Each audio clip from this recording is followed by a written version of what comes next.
Selamat malam. Dunia kedokteran jadi sorotan usai mencuatnya berbagai kasus kekerasan dan pelecehan seksual yang dilakukan oleh oknum dokter. Hal ini berujung pasien dan keluarga dihinggapi rasa khawatir saat menjalani layanan kesehatan.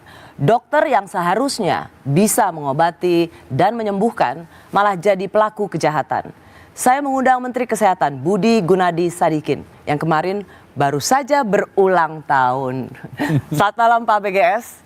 Kita bicara malam, 8 Mei, 6 Mei yang lalu Pak BGS ulang tahun. Happy birthday. Iya, lansia udah 61. Bisa dapat layanan transportasi publik gratis. Gratis, betul. Karena masuk lansia. Pak BGS, saya mau mulai dulu dengan yang paling terakhir. Karena Pak Menkes itu menemani Pak Presiden menerima Bill Gates. Yang ramai dicemaskan oleh publik adalah ketika dijelaskan soal ada hibah sebesar 2,6 triliun dan itu ditujukan salah satunya untuk uji coba vaksin TBC. Publik cemas dan itu tercermin di platform sosial media yang merasa bahwa publik kemudian jadi kelinci percobaan vaksin TBC yang dibuat oleh Bill Gates. Apa penjelasan Pak Menkes?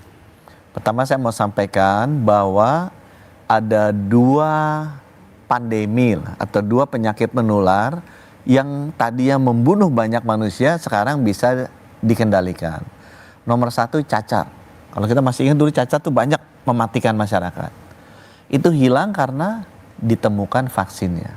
Jadi kalau kita ingin kecil kasih vaksin cacar. Nomor 2 yang lebih dekat itu COVID. Membunuh banyak orang bisa dikendalikan begitu vaksinnya keluar. Jadi pertama saya mesti menjelaskan ke publik nih. Secara evidence based, secara science, vaksin itu efektif untuk mengendalikan penyakit menular dengan 2 bukti tadi. Nah, TBC gak banyak orang tahu itu adalah pembunuh terbanyak di dunia dan di Indonesia. Setahun tuh yang meninggal 1 juta di dunia, di Indonesia tuh 100.000.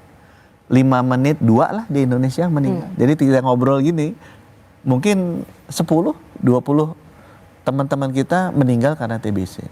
Oleh karena itu vaksinnya harusnya di-develop cepat. Karena ini penyakit menular sekarang yang paling banyak sesudah COVID reda. Masalahnya penyakit ini menyerang negara miskin atau negara yang belum kaya. Jadi negara-negara kaya nggak mau menyumbangkan dananya. Itulah sebabnya kenapa ada satu institusi yang mau menyumbangkan dananya untuk meneliti vaksin ini. Sesudah ratusan, ini udah ada ratusan tahun TBC ini.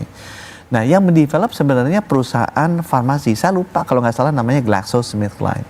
Tapi karena lihat ini hanya buat negara miskin, dia nggak mau terusin sendiri. Akhirnya diambil oleh Bill Gates. Karena Bill Gates menyumbangkan $9 miliar setiap tahun untuk membantu negara-negara Afrika, Asia sama sini. Nah, begitu ini sudah sampai clinical trial level 3, kan pertama dites dulu safety-nya. Kemudian dia mau tes efikasinya, ampuhnya berapa banyak. Dia mau tes ampuhnya berapa banyak, itu kan tergantung genetiknya juga, sukunya, rasnya. Jadi perlu lakukan di beberapa negara.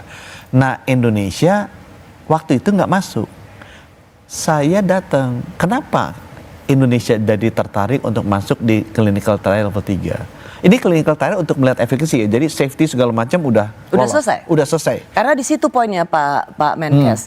Karena yang dirasakan oleh publik adalah masyarakat Indonesia menjadi kelinci percobaan dan kemudian karena tidak ada transparansi, tidak ada keterlibatan publik atau ahli di sini, maka dan kemudian penerima vaksinnya adalah kelompok-kelompok rentan, mereka hanya bisa terima cairan apa yang masuk ke tubuhnya tanpa tahu apa dampaknya bagi tubuh masyarakat Indonesia. Yang melakukan clinical trial ini adalah 2 perguruan tinggi kita kerjasama. Satu adalah UI, satu lagi UNPAD.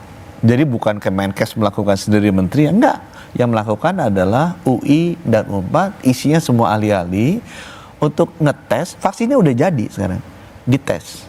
Apakah vaksin ini efektif khususnya untuk race Indonesia? Karena saya bisa cerita nanti kalau sempat, ada vaksin namanya vaksin malaria udah jadi, ternyata cocoknya untuk race Afrika, untuk race Indonesia nggak cocok. Nah, ya tapi mengetahui cocok atau tidaknya, apakah itu diuji cobakan oleh di tubuh manusia Indonesia, masyarakat Indonesia? Ini diuji coba, saya pakainya nggak pakai istilah uji coba, karena sebenarnya clinical trial level 3. Itu yang dilakukan di Indonesia sekarang. Disuntikan ke masyarakat, dikasih tahu masyarakatnya, apa untungnya bagi mereka.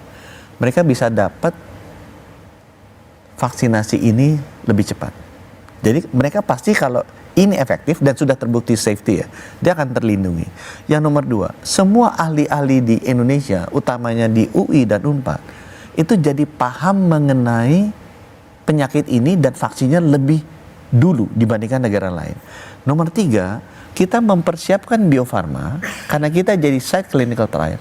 Kalau nanti ini sukses, Bio Farma bisa bikin dan puluhan juta sampai ratusan juta vaksin kita bisa develop di Bio Farma.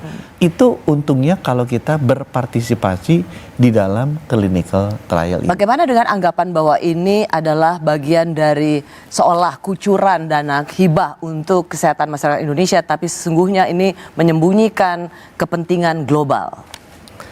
Justru kalau misalnya kita diam saja, nggak lakukan apa-apa, kita akan tertinggal, nanti negara yang dapat clinical trial akan dapat vaksinnya duluan. Dan at the end of the day, masyarakat kita yang mati 100.000 setiap tahun akan menjadi prioritas berikutnya dibandingkan negara lain yang bisa mendapatkan akses vaksin ini karena mereka berpartisipasi duluan.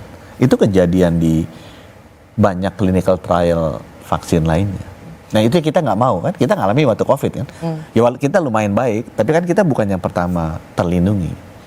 Jadi Anda ingin membantah bahwa uji coba vaksin TBC yang diberikan oleh Bill Gates berupa dana hibah ke Indonesia itu bukan semacam uji coba ajang kelinci percobaan bagi masyarakat Indonesia. Saya kasih contoh lain yang mungkin bisa lebih menjelaskan ya. Clinical trial itu banyak dilakukan. Yang paling sering sebenarnya bukan vaksin. Paling sering adalah clinical trial untuk treatment cancer. Banyak tuh. Sudah safety-nya udah jadi, mau dilihat efekasinya. Orang yang udah cancer terminal, dia tahu kan dia bakal meninggal. Kan? Nah, kalau ada akses ke clinical trial, kita berpartisipasi, itu orangnya bisa dapat gratis. Apakah ini akan 100% sukses apa enggak? Tidak menjamin 100%, tapi tidak akan harmful buat dia. Karena kan udah selesai di clinical trial level 1 tuh. Harmful tidak harmfulnya udah selesai di level 1. Jadi tidak ada downside risk-nya. Dia bisa hanya apakah bisa menyembuhkan atau tidak. Itu upside risk. Jadi kalau dia ternyata memang ampuh, dia selamat dan hidup. Nah, di seluruh dunia orang-orang ini mengejar yang namanya clinical trial ini. Ya, dia mengejar clinical trial ini supaya bisa berpartisipasi. Nah, itu yang sebenarnya saya ingin sarankan, harusnya teman-teman kita melihat ini sebagai salah satu contoh. Oke, Pak BGS, karena ini ramai sekali setelah kunjungan Bill Gates, Pak Menkes di sini menjelaskan pertama kali bahwa ini adalah satu bagian justru untuk menyelamatkan ribuan masyarakat Indonesia 100.000 yang meninggal setiap tahun karena penyakit TBC. Saya mau masuk ke persoalan karena ini baru pertama kali Pak BGS hadir untuk menjelaskan kenapa judulnya adalah Awan Gelap Dunia Kedokteran. Karena dalam 2 bulan terakhir ini kita mendengar satu perbuatan tindakan yang dilakukan oleh dokter. Saya mulai dulu soal tersangka Priguna Anugrah, seorang residen anestesi dari program pendidikan dokter spesialis Fakultas Kedokteran UNPAD. Dia memiliki akses obat bius, ya dokter spesialis anestesi pasti. Tapi kemudian dia memperkosa pasiennya dan keluarga korbannya.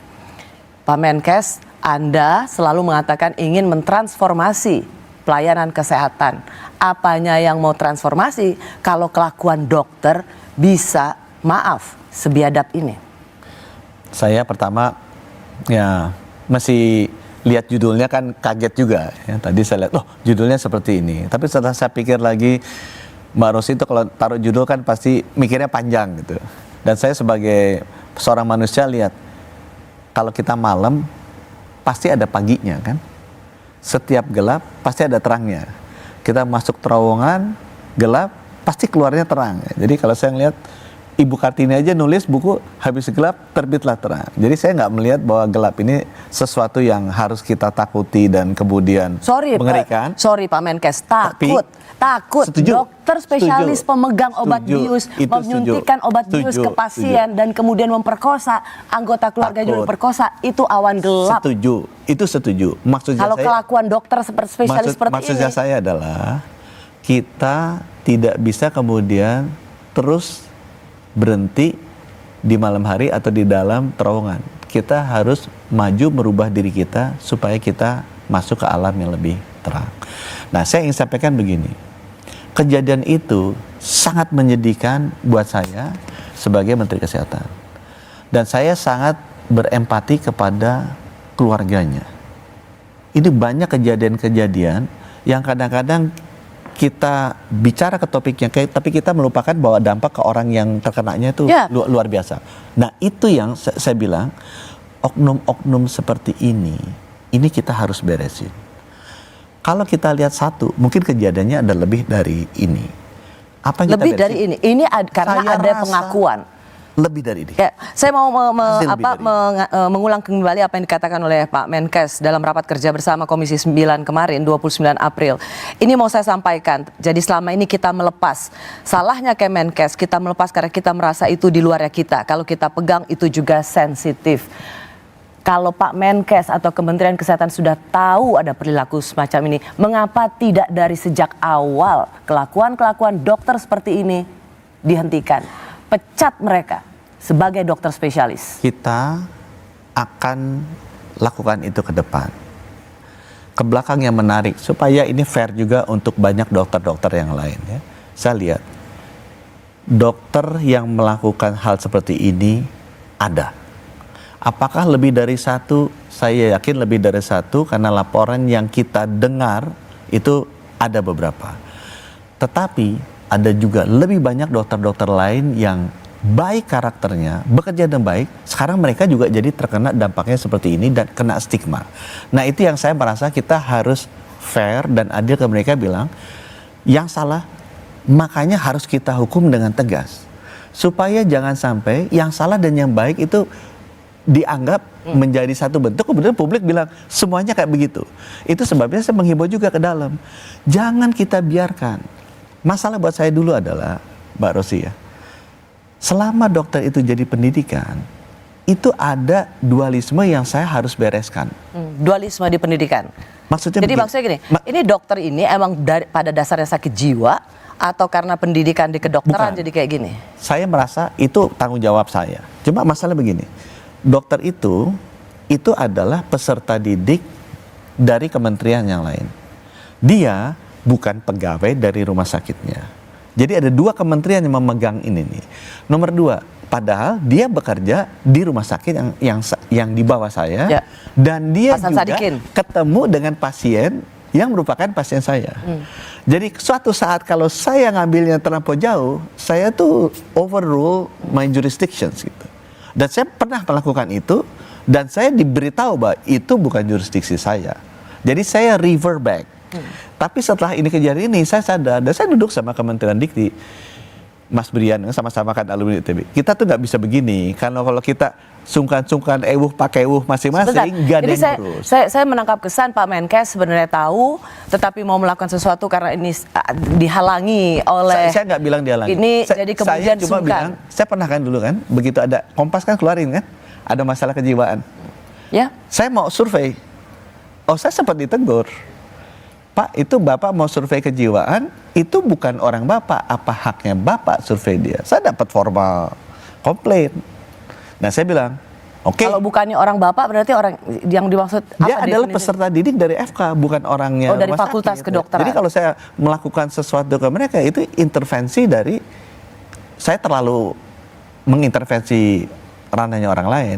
Tapi begitu kejadian seperti ini kan, yang masalah jadi masyarakat. Kita ngomong-ngomong intervensi kan urusan saya sama Pak Brian sebenarnya. Pak Brian saya ngomong, udahlah Pak, yuk kita beresin sama-sama nih. Kalau kita sama-sama saling sungkan, sama-sama saling nunggu, yang kejadian masyarakat yang kena kan. Jadi kita berinisiatif, udahlah Pak Brian, kita duduk bareng. Itu sebabnya kemudian kita masuk bareng, dan yang bersangkutan kemudian kita cabut izinnya dan nggak boleh praktek lagi. Kami kembali sesaat lagi.